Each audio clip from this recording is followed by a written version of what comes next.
Hello, good afternoon, everybody. This is Kathy Willick from Agile Fleet. I'm glad to see all of you with us today.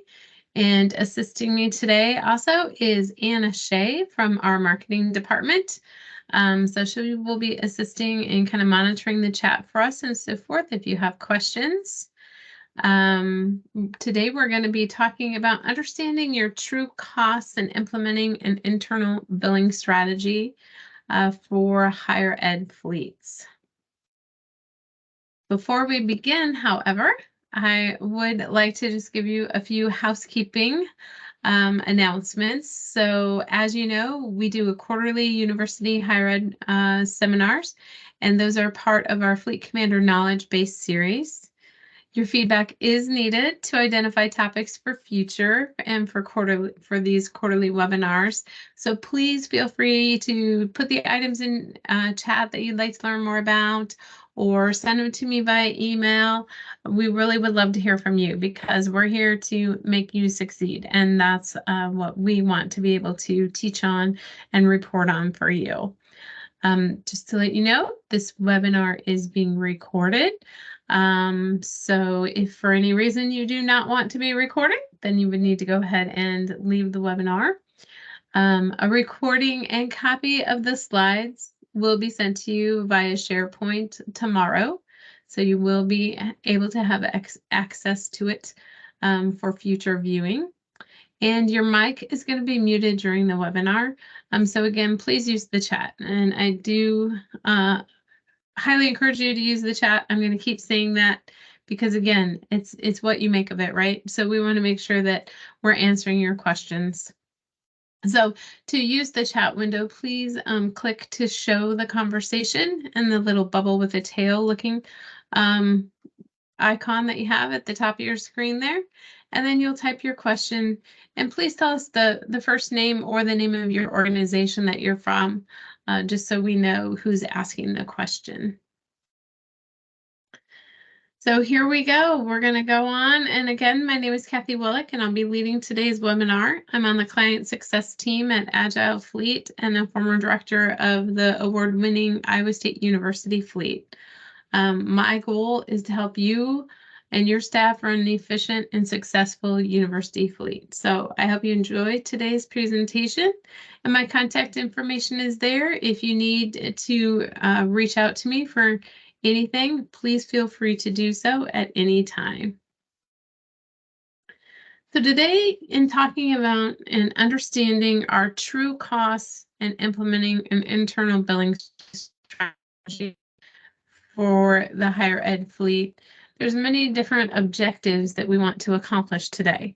So those objectives include what costs need to be included when setting up your rates, the difference between direct and indirect labor costs, understanding marginal costs and their impacts, giving you some real-world examples of higher ed chargeback rate setting strategies. We're going to talk about implementing business processes for your organization. We're going to talk about some cost savings ideas that you can implement in your fleet today.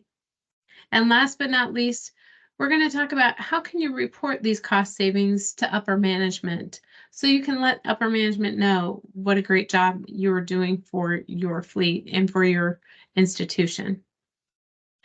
So to get started, let's talk about what costs need to be included when setting up rates.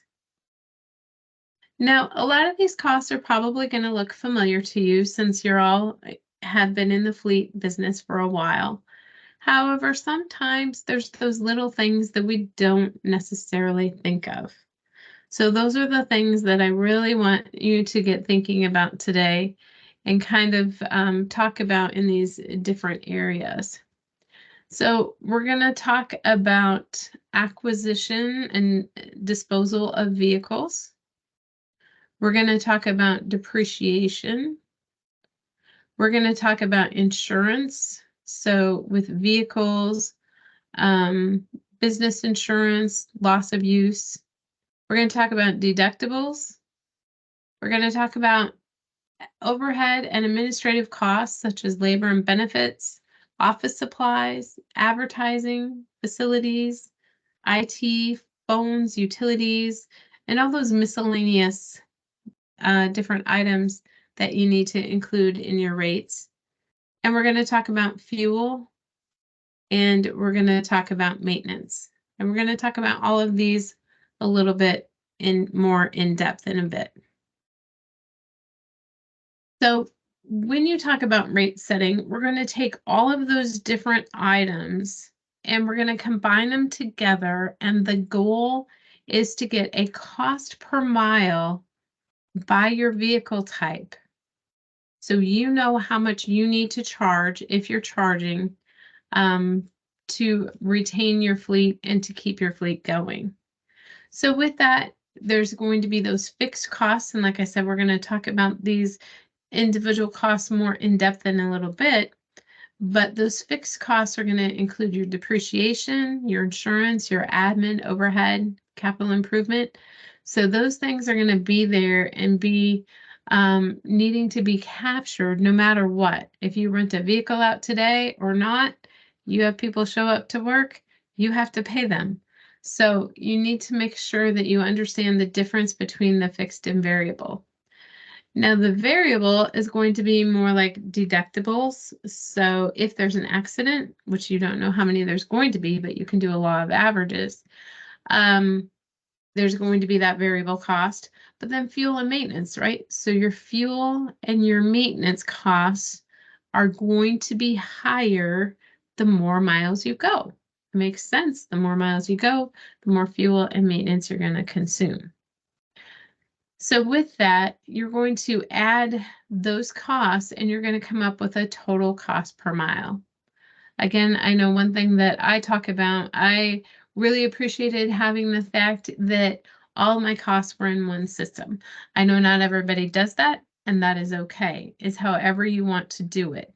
But it does make it handy when you do bring the fuel in and you do bring the maintenance in and so forth, because then all your reports and so forth, you have all your costs in one repository, so you can break down your costs easier. And remember, when you're getting that total cost per mile, you got to break that down by the number of miles that your fleet goes each year. So of the costs you've captured, how many miles has your fleet driven during that period? So you're getting true costs. But when I would create my cost per mile, I didn't want just a single cost per mile spit out on a report. I wanted it broken down and wanted to know how I can accumulate all these different things and get a final cost per mile. And you can do that part as well with the total cost of ownership tool too. So that's something we can talk to you about. So there are different types of depreciation, and according to the balancemoney.com, the simplest and most common method for calculating depreciation is straight line depreciation. And this type of depreciation is calculated by dividing the cost by the expected life, which gives you an equal expense each year that you can go ahead and depreciate that vehicle. So the formula for this is listed here. But one thing I want to remind you and let you know, in that upper right-hand corner, always check with your accounting department and or your IRS for rules on your fleet's specific questions. For example, I know our emergency vehicles. We could not depreciate the equipment with the vehicle unless we had that vehicle delivered with the equipment on there. So if we added the light bars and everything like that after the fact from another vendor, we couldn't depreciate that all in the same transaction. So make sure that you have conversations with your accounting department, with your procurement folks and so forth, and make sure that however you're doing your depreciation, there are other types as well, but the straight line depreciation is the most common amongst fleets, especially amongst universities. But just make sure you have those open conversations, right? Because you want to make sure you're doing it proper. So insurance is definitely another important part of making sure your fleet is protected. So there's so many different types of insurance that you need to consider for your fleet. So some types of insurance are more obvious than others. and fleets must determine basically their risk appetite, which is what is shown here on this model. So that risk appetite means how much is your fleet willing to pay during certain circumstances. So the above risk matrix is a common way to look at those risks, and this is taught by NAFA as to the quadrants and so forth. So basically, in the upper left, you want to avoid or reduce. In the right, you want to transfer. In the bottom right, you want to reduce. And in the bottom left, you want to retain and reduce, okay? So you have these 4 different quadrants, and then on the left-hand side, you can see severity from low to high, and on the top, you can see frequency from high to low. So if you look in the upper left-hand quadrant, it's high severity and high frequency. So that is something you would choose to avoid. So you want to reduce that risk. You want to avoid that risk, okay? You want to go buy insurance for that.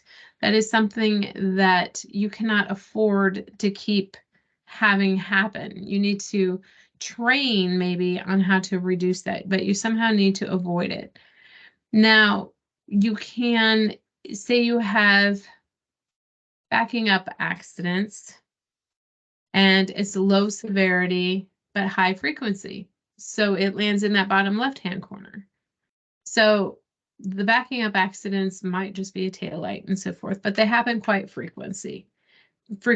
So how can you retain and reduce that risk?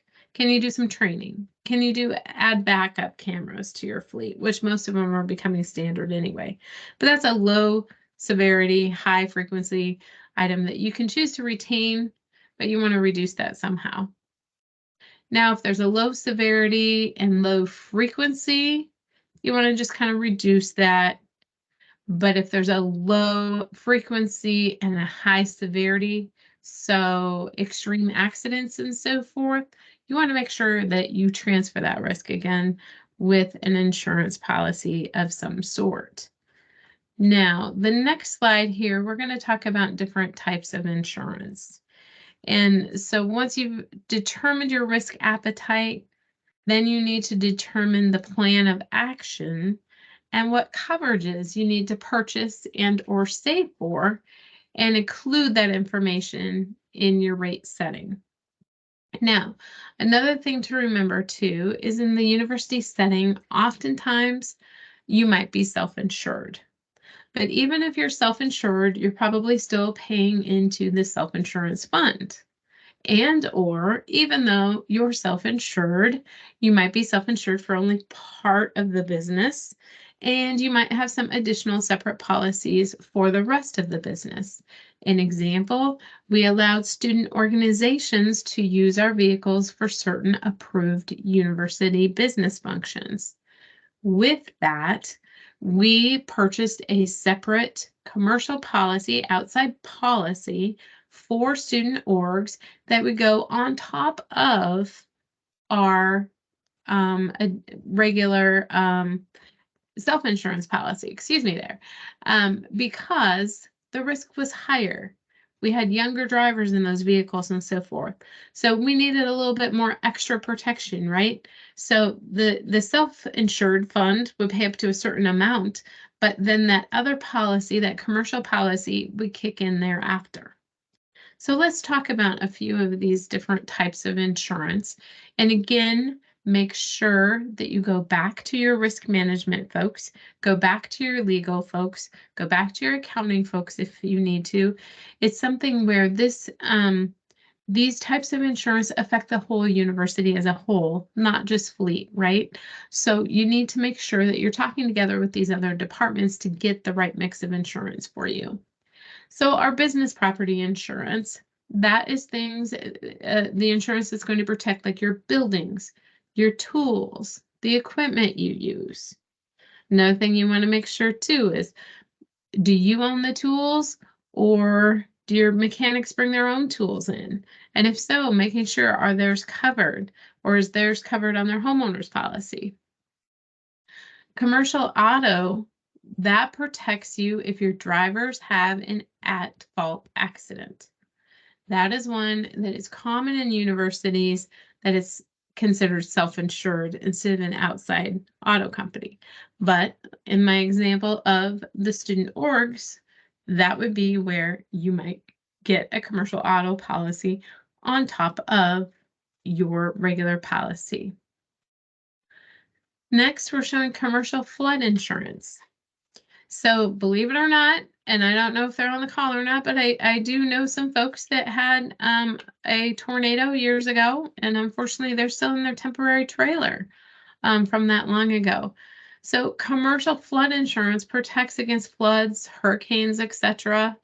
Some of these types of activities may be excluded from your business property insurance. So again, work with your legal and your risk management department so you know exactly what coverages you need. Then the commercial umbrella. So that helps add additional coverage if you're sued for the amounts that exceeds your core coverage. So if there's a bad accident and they sue you beyond what your commercial auto policy or self-insurance policy has, then that commercial policy for the umbrella would kick in. We also have data breach insurance, and with that, that protects from cyber attacks and data breaches. So that's one that's, unfortunately a lot more common these days than what it used to be as everything becomes more electronic. Next, we have employment practices and liability insurance. Now, in most institutions, this portion is most likely taken care of by your HR and or may not have an extra charge for your fleet. But just again, make sure you consult with your HR and risk management professionals so you understand your coverages completely and if you need to have those. Then business income. This coverage is certainly important for those fleets that are self-funded because it covers your lost income if for some reason your fleet should have to shut down due to damage from fire, wind, or theft. So a lot of people had to calculate their loss of business income during COVID for reimbursements from the feds. Again, this is one of those things that who thought COVID would happen? Who thought your businesses would be shut down and so dramatically affected? Now, COVID might not be one that is typically paid for from an insurance standpoint, but if you have wind or theft or something and you had a major thing happen, how would you stay open? Are you still able to rent vehicles, or are you going to have that loss of business? So there are also maybe other insurance coverage that you have as well for younger drivers or special equipment. This is one thing too in the university setting. I know we had a group of students that attended an out-of-town conference. While they were there, they also went to a baseball game. And when they did that, they all had their backpacks and their laptops and stuff inside a 15-passenger van. Well, that van got broken into and everything got stolen. That is not covered by the commercial auto policy. So that is considered contents, and that would be on their renters or their parents' homeowners insurance. So again, as a fleet manager, you're a master of all kinds of trades. You have to put on many different hats. So being able to communicate that kind of information to your drivers is important so they understand. And trailers as well, the trailers are insured under what they're being pulled by. However, that's the liability, it's not the trailer itself. So there are many different things that you need to understand and make sure that you charge those costs back if you need to be at a break-even status, or even if you are allowed to make money. So let's talk a little bit about deductibles.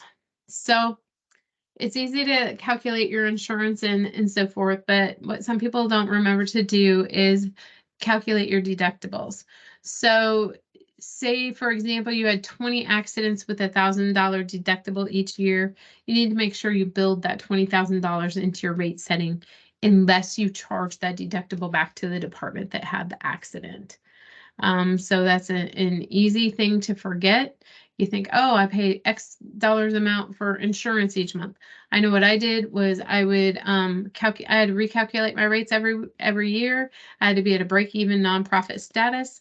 I do a lot of averages, so I had, 50 incidents that had a certain deductible the previous year. So I would do the math and I would add that into my total cost per mile, dividing by all the miles that the fleet went. Next, this is a big one too. So overhead and administrative costs. So with this, you need to make sure that you're recouping salaries and benefits of staff members that are not turning wrenches, right? Because your staff that are turning wrenches, your technicians, they are mainly capturing their rates in the technician rate per hour. So that's how you're recouping their costs. But all those support roles need to be in the overhead and administrative costs. Now, your shop manager might be 50-50. It might be 80-20, where you're capturing 80% of their staff or hourly rate and benefits in the technician's rate, and then 20% in admin. But whatever method you want to use or whatever division you want to use, some people might not have to do any because maybe staffing is paid for at the higher administrative level and not sent all the way down to fleet. But however you need to do, you need to make sure that you understand each cost and think about each cost and where is that getting recouped? Is that getting recouped with your rate or is that getting recouped somewhere else? Your office supplies, your pen, your paper, your toner, your computers, your phone, your software programs that you use, right? Do you have any other administrative fees that you get charged from the university for, say, accounting? Like we were charged every quarter for accounting fees to help pay for the accounting system and ERP system that the university has. Do you have any advertising that you do? What about your facilities, the upkeep on your facilities, the cleaning of your facilities, door repair, anything like that? Any other interdepartmental allocations? So we had to pay for a portion of a risk management person's salary for helping do the MVRs in our department. Some of it's all those little things that's like, oh, I never thought of that. That's right. That is paid for here, there, or somewhere else. So you got to think through all these little things, and then you're going to be much stronger and have a much better view of where things are coming from. Utilities, how are those utilities getting paid? And just any other miscellaneous item. I would go through every budget line on my financials and make sure that those were captured somewhere in my rate setting. So just make sure that you're doing a complete picture. Capital improvements. On this, what my point here is some people will put away for capital improvements, say a certain percentage every month of your income. So say 3% every month might go into a special savings account for capital improvements. When you need that new car wash, when you need to resurface those lots, when you need to get new tools, new shop equipment. So if you are doing a set percentage or something, that's great. But make sure if you're not, or if you need to capture it some other way, that you're thinking about that and putting it on a line item. If you know that you have to have a new car wash in 2 years, you might have to start saving for that new car wash by, adding a penny per mile or something. So just think of all those improvements or things that you need in the future as well. Now, fuel island upgrades, those might be in your fuel price per gallon. So when you have your fuel master, if you have your own pumps and so forth, you can add a certain price per gallon, and that might be where you recap and save for replacing your fuel islands or something in the future. So just kind of make sure that you have all those things in mind. It's always a good practice to go through with all your staff, each year as budget's coming up, okay, are there any needs that you have for equipment? Is there any new equipment that you need because new technologies are coming into your fleet? As we start to have more electric vehicles, is there different equipment that you need in your fleet to provide tool-wise and so forth to your technicians? So just keep all of that in mind. So next, those variable costs that are the biggest variable costs you're going to have when you go to set your rates are fuel. So most of you probably use fuel cards. Most people use Voyager or WEX, but there's lots of different ones out there that you can use. And then a lot of you have your own pumps as well. So with that, just make sure that you're capturing all of your fuel costs. Keep accurate records. Again, I highly encourage you to bring them into Agile so you know how much fuel is being attached to each vehicle and so forth, so you have accurate costs. So there are imports and so forth that you can get set up to bring those costs into Agile. So you have accurate information for how much fuel and so forth is costing and how you're going to do that. Now, a lot of universities I know put on a little disclaimer when you put your rates out. A lot of them change rates once a year, which is great. And if you do that, I know a lot of people put a little disclaimer. If fuel rates rise more than, 10% or maybe not even put a percentage, but if there's an unprecedented rise in fuel costs, that you can add a fuel surcharge onto the fuel or onto the rental rate. Having a little caveat like that will certainly help you because when you're forecasting rates out for a year with historic from the previous year, on fuel, I would always go to the EPA guides and so forth. They have estimates of what they think the fuel is going to be for the next 12 months and stuff. But there's no magic ball that has all those answers, right? So things happen, wars happen, different outbreaks, COVID happens and so forth. So as these natural disasters happen, fuel can fluctuate a great deal. So just make sure that you have those little caveats in there to protect yourself. Maintenance is the other big one. So maintenance is going to be, up and down and so forth, but just make sure you keep track of all of your maintenance costs. So when you go to set your rates, that's going to be one of your big variables is those maintenance costs, and you want to make sure that you're capturing all of those. So now let's talk a little bit more in depth about direct and indirect labor, because you have both direct and indirect labor, and sometimes not everyone sees the importance of that, right? But the importance of direct and indirect labor when you're rate setting is huge.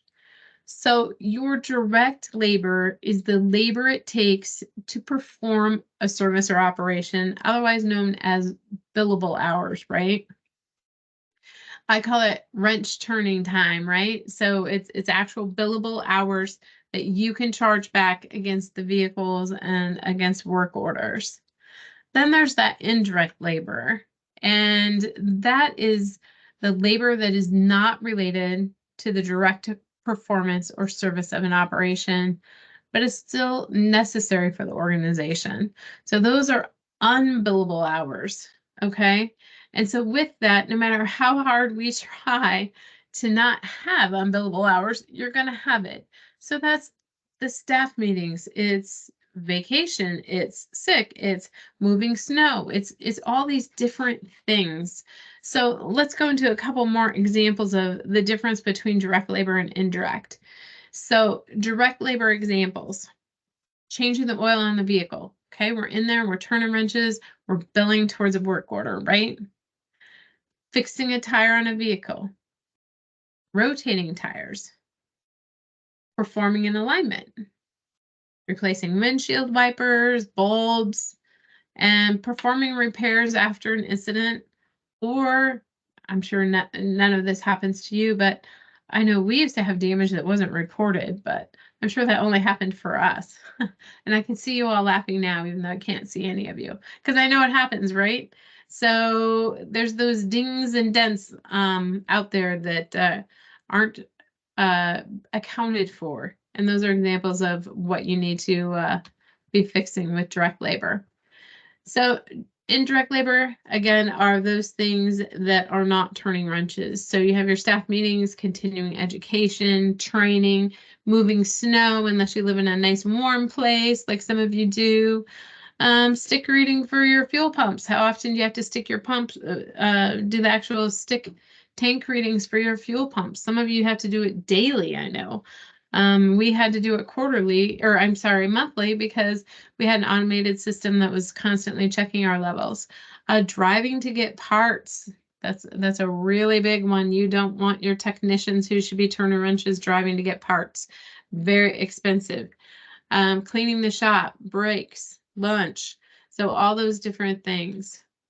So one thing that you can really do to help with the direct and indirect labor is you can track their labor, right, with the technician dashboard. So with the dashboard, they can log on and log off onto the different work orders that they're doing, and then they can also be logged on to the different indirect labor codes.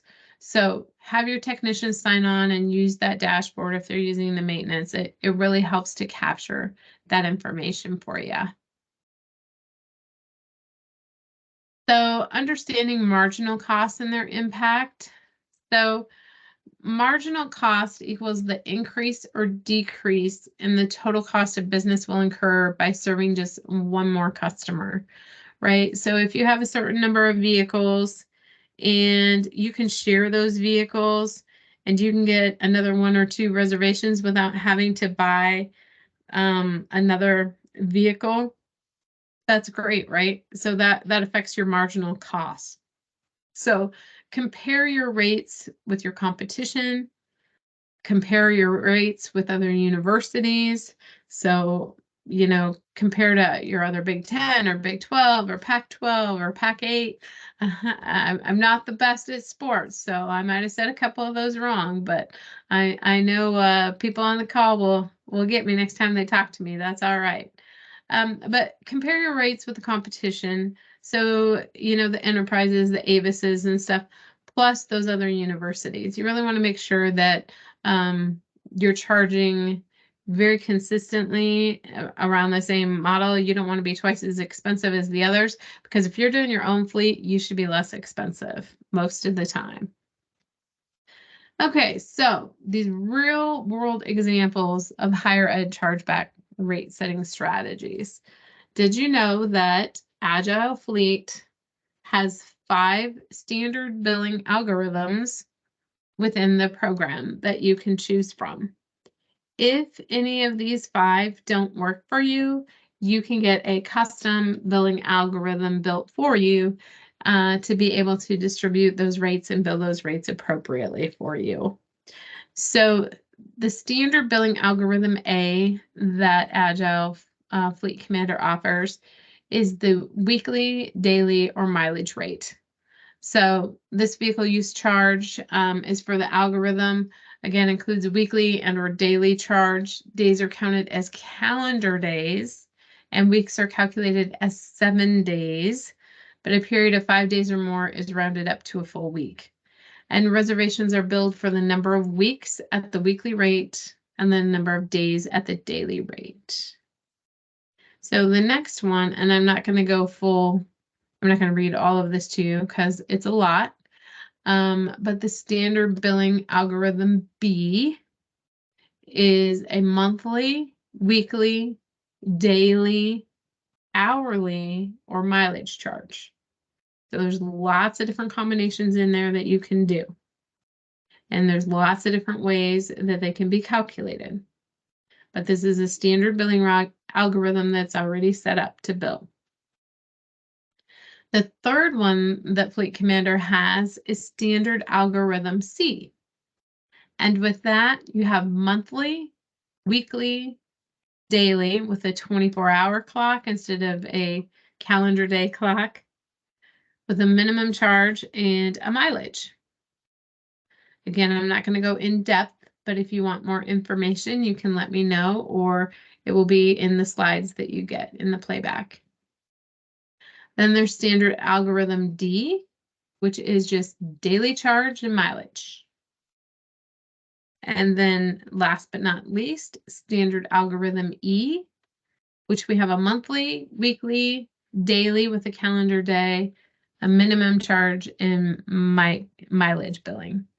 So those are the 5 standard ones. However, you can also get a custom billing algorithm if you want. So again, with that, many people do it many different ways. So some folks, some clients do it as a rental rate plus a mileage rate. Some people do rates as a rental rate plus exact fuel costs. So they have us map that fuel from the Voyager or Fuel Master, and or WEX to the actual reservation, and fuel charge the actual fuel cost plus the rental rate. Some people just charge the fuel because they don't have to bill anything else out, because the billing or the payment is handled someplace higher. And some people have no billing at all, so they don't have to worry about charging that all back. But as you can see, there's many different ways that you can do it. And we have some really awesome programmers that can help us customize a billing algorithm for you if you need. So if your needs don't fit into those 5 basic algorithms that we have, we can help you do a custom billing algorithm. I know with my fleet, I did a custom one because I wanted daily, seasonal, half days, and yearlies. But it works really, really slick. You tell us, what you envision, and we can help you with how to get there, whether it be with one that we already have, or if we need to build a custom one. Again, here's just another example then of what that calculation is going to look like when you have all those different expenses that we've talked about and so forth. You're going to break those down into cost per mile by vehicle type, and then you're going to add those together, and you're going to get that magic number of what you need to break even. So in implementing your billing process for your organization, the first step that you need to do is really, like we talked about before, get the right partners involved, right? So sometimes it's so easy to not see the forest for those trees because we're in our world of this is what we do on a daily basis. But depending on how we do things or change things, it could affect other people, right? So getting the right partners involved, audit, accounting, risk management, legal, any of those people that you think need to be at the table, invite them to the table, and they can tell you if they need to, say you're starting to figure out a completely new billing process. Invite them all, tell them what you're looking at doing and so forth, and they can tell you if they need to be in future meetings or not, or they can give you whatever words of advice they need and maybe not be as involved. But it's really important to ask them in the beginning. And if they don't need to be there, fantastic, but at least you did the right thing by asking. Coming from a banking background before fleet, you always got to be able to explain it to an auditor. That is my thing. You have to be able to explain what you did. Next, determine the billing algorithm that works best for your fleet. So again, one of those 5 predetermined ones, or we can create your own with the Agile Fleet staff. Determine your rates for the billing process. So use the information we discussed to determine the proper cost per mile, your daily costs, etc. Work with your client success and or sales rep for Agile Fleet to set up your billing process in Fleet Commander so we can go ahead and get you going on the right track. When you then go to implement these new billing processes or charges, make sure all staff members understand the billing algorithm, okay? So don't change for, what I mean by that is, so if you have a dispatcher and you have an accounting person and you have a fleet shop manager and you have a fleet director, make sure everybody understands the billing algorithm. Cautions that I have on that is sometimes we ran into situations where people wanted to extend a daily rental and it then became really a seasonal rental, okay? But how our billing algorithm was, you can't just change it to a seasonal rental in the middle of a reservation 3 months after they picked it up, because that wouldn't have billed for those 3 months with how I have my billing algorithm set up. Now, again, you just got to think through the do's and don'ts, because if people are changing things on one end without the other person knowing that's actually doing the billing, it could affect things, right? So just make sure you're on the same page and make sure people really understand, okay, it's a daily charge up until so many miles, and then it's a mileage charge, one or the other, not both. Okay, make sure that they understand that, right? So you're all on the same page, and that will make for a much better, happy life for you. Again, compare your rates to other institutions and other competition when you're doing it, and communicate your billing rules to your clients. So with that, it might be if you have big changes coming, you might want to have some customer advisory meetings. If you have littler changes coming, you might want to put it out in the school newspaper, or email blast, or email your clients.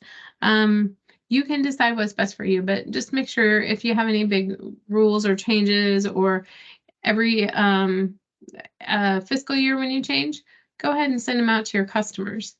So this is an example of kind of what we used to have, and we would send it out once a year at the beginning of the fiscal year for what the rates are going to look like.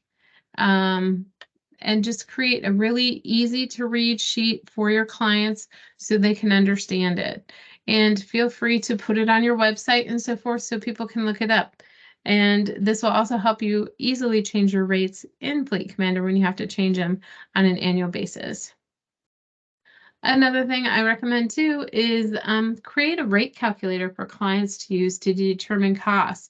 Like I said, if you're running your fleet right, you are going to be cheaper most of the time than going and renting from the outside rental. Yeah, it might look good, oh, $30 a day, but you have to add fuel, you have to add insurance, you have to add, so where that's probably included with your rental. Make sure people compare apples to apples, and by giving them some of these tools like this, you can do that. This helps people know what the cost is going to be, and you can also, tell them about different policies and stuff. So this might be a great place to put some information about policy, saying, if you take your personal vehicle, you won't get reimbursed because we had a vehicle available. So if there are any rules like that that your university has, it's a great place to put those rules in and better communicate with your clients. So what are some cost savings ideas to implement in your fleet today? These are real world examples, folks, and these are real things that you can do. And it works super slick if you use the system to the best of its ability, right? So the goal is not to assign a permanently assigned vehicles to everyone at the university. The goal is you need to share vehicles as often as you can, because that is where you're going to get the most savings and most bang for your buck, right? You don't want cars sitting on campuses getting rusty because people don't use them but once a year. That's a liability because you still need to be servicing those vehicles and so forth, okay? So you need to be able to share. The more you can share vehicles, the more savings and impact you can have on your university's bottom line. So this is an example of how you can reduce capital expenditures. So once you start sharing your vehicles, putting them in a motor pool, share them. So I'm using a car today, but Anna might use it tomorrow when I don't need it. So each of us having one, instead, we just have one and we share it, okay? That is the name of the game. So in this example, this is a real world example. The fleet had 46 15-passenger vans. Their utilization was at 37. They could reduce by 9. The cost for those new vehicles were $29,955 each. So the savings 9 times that is $269,595. That is just in capital expenditures. So we'll take that a little further on the next slide with our operating expenditures. But that is real savings. So often fleets just replace one vehicle with a like vehicle. Okay, this one's old. We need to go ahead and get rid of it. And we're just going to get a replacement of the like vehicle. If that vehicle is not getting used enough, don't do it. This is where you really need to look at your utilization, okay? And having a kiosk helps with that too, but you don't have to have a kiosk to vehicle share, okay? So number 2, reduce the operating expenditures. So in our previous slide, the 9 vehicles were just 15 passenger vans, but overall, they were able to reduce that year by 20 vehicles, okay? So their capital expenditure savings that year was $612,000.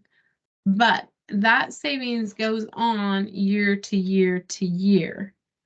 So those 20 vehicles that they no longer have to buy, they also no longer have to insure them, put license plates on them.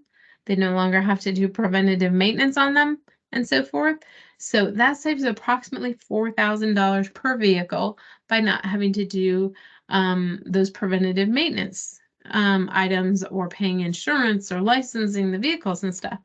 So that's $80,000 year after year savings to not have to have those things. Now, according to multiple sources, the average age of a vehicle in a fleet right now is 12 years. Okay, so if you take that savings for those 20 vehicles out 12 years and do the cumulative savings, that's another $960,000. This is true, simple math of what a difference you can make. So then, if you want to take that a step further in your savings, you can automate with key control. So the cost of having employees versus having hardware available to dispatch is huge. According to salary.com, in July of 2023, the average hourly wage for an administrative assistant in the US was about $22. And the cost of benefits is anywhere from 29 to 56% of that. So if you take the $22 an hour plus $8 an hour for benefits, which is about 36%. So in the middle of the line there, okay? And you take that times the 2,080 hours that the average employee works. That's $62,400 that you're paying for that employee.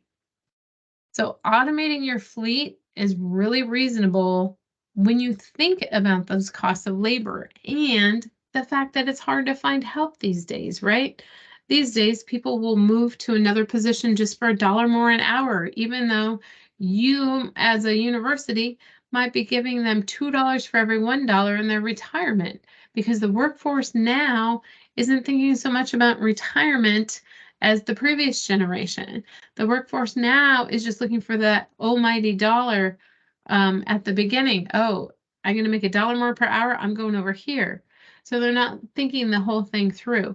So if you compare that $62,400 to adding the cost of a automated key control, plus that key control can be open 24/7, 365 versus just Monday through Friday, 8 to 5. You're going to have better customer service. You're going to be able to better accommodate last minute travel needs. And you're going to have a greater ability to right size your fleet to have maximum savings. So that's something that you really should consider. And if you're using it in a different way and you already have key control but might need some help, let us know and we're happy to help you with that. So now you have to go report that, right, to upper management. How do you report these cost savings and different things to upper management? So I have showed you a couple calculations right there, but we'll go through a couple more calculations here as to how you can prove your point to upper management and report cost savings. And it all comes down to your rate, your rate setting and what you're doing for your rate setting, and then your costs and everything. So it all flows together because you have to run it like a business. So for this part of the fleet story, if you have reservations, you have typically saved for reservations being done through the automated kiosk and through the system. So you no longer have to get a paper form filled out with what vehicle you need and have to go get that signed by someone and then fax it into fleet. Then somebody else has to retype it into the system and then they have to email you back with what your vehicle is going to be and stuff. That's all automated with our system. So with that automation, you're saving at least 30 minutes per reservation based on that information. So you can take very simply however many reservations you've had each year and do the math of take the number of reservations and then you divide it by 2 because you can get 2 per hour savings and then multiply it times the hourly rate. And as we can tell, this is just like a typical average rate that we were using. I found a more updated rate today. But if you consider benefits on top of this, which we did in our previous example, but not in this one, because we like to be conservative, you can see how just since 2020, this fleet is an actual client has saved $124,870 just by having this system because it takes the staff gives more time doing what they need to do and the rest of the process is automated and the university as a whole is saving that money. And then again, this is just a different way to show the capital savings. So in this example, this is a little hard to see, but this talks about how these compact trucks here are not being used in 2022 or in 2023 in this particular fleet. This compact SUV, it wasn't being used very much. All of a sudden was being used and is constantly being used. Well, they were new in June and they advertised and they got the word out and now they're constantly gone. So these compact trucks probably need to be sold because you don't need to be carrying these because they aren't getting use. So again, if you do the math of those, 10 compact trucks and so forth, and go through the operational exercise and so forth, you're saving a whole lot of money by reducing the capital expense and the operating expense. So just in eliminating these 10 trucks, this fleet was able to save $200,000 by right sizing. That would be a pretty good story to get to tell your boss. And we can help you with that. So automating your maintenance activities will also help you reduce your costs and can prove to management that you can automate your services and save more money. So if you use a system where you can actually, the tasks come up that are assigned, you have to do the lube, oil, and filter every 6 months or so many miles, it comes up. You can actually just send an email to the driver saying, hey, time to bring it in, and you're done. You don't have to fumble around finding their phone number or calling them or anything like that. And it's important too because you stay on task.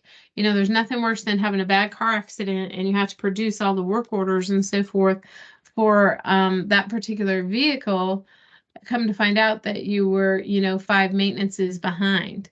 You need to stay up on overdue maintenance and near due maintenance and so forth and average costs. And then again, make sure you're tracking your time. So effective online tracking with the technician is crucial to make sure that you're getting those savings and so forth. And this will help. You can prove to management what your direct costs are, what your indirect costs are, and so forth by using the system. Use the system to its max capacity. And then you also might think, now, how's customer service feedback related to anything cost savings? So that's a great question, right? However, it is a valid bit of information. So it costs 5 to 7 times more to acquire a new customer than to keep a happy one. So showing upper management that you take client satisfaction seriously is important. And if you're not keeping track of your client satisfaction, you need to do so on a regular basis and report it. So the customer feedback survey is so easy to send out and is such a helpful tool to make sure your story is a positive one. Clients can send this out during different intervals, so you can send it out whenever it's best for you. Examples include monthly, quarterly, annually. Customers can also do the survey at the time the vehicle is returned, if you so choose to have a link on your kiosk screen. So the advantages to sending it out more often is that if there is an issue that needs to be addressed, it can be addressed sooner rather than later. But again, just remember it's 6 to 7 times more expensive to get a new client than to save one. So this shows your client happiness to your bosses. It shows that you care, shows that you're paying attention, and that you're doing what you need to do to make sure you're keeping your clients happy. So to recap, we've gone through a lot today. I know I've talked fast, but we did get a lot of good information. So we talked about what costs need to be included when setting up rates. We talked about the difference between direct and indirect labor, understanding the marginal costs and their impacts. We did some real world examples of the higher ed chargeback rates. We implemented some billing processes for your organization. We went through cost savings ideas and also how to report those cost savings to upper management. So thank you for sticking with me the whole hour. I appreciate it. And I do hope you learned some items. And as you know, I'm always here to answer any questions. And just to let you know, we have another special webinar coming up for first quarter, and it is going to be a winner's guide to placing in NAFA's 100 best fleets in the Americas. So we are going to be doing that on Tuesday, January 9th. And this link will be live here in the presentation that you get tomorrow. So you can sign up for it again, Tuesday, January 9th from 1 to 2 p.m. Central Time. And we'll walk through the application process and so forth for the NAPA 100 Best Fleets. I do hope that if you haven't applied in the past, please consider applying. It really is a great thing to do. And even if you don't make it in the top 100 fleets, we will give you guidance and you can talk to the judges and so forth as to what numbers you need to work on or what you need to look at as to how to improve your fleet so you can get there in the next years to come. And so it really is helpful. It helps give you, some good advice on fleets and so forth from fleet professionals that are willing to help you talk about your fleet. So with that, again, I want to thank you so much for joining me today. I look forward to seeing each of you in the new year. I wish you all a very happy holiday season and let me know what I can do to help. I'm here to make you successful. I love to hear your stories and I love to help you create your next story. So thank you so much and may you all have a wonderful day.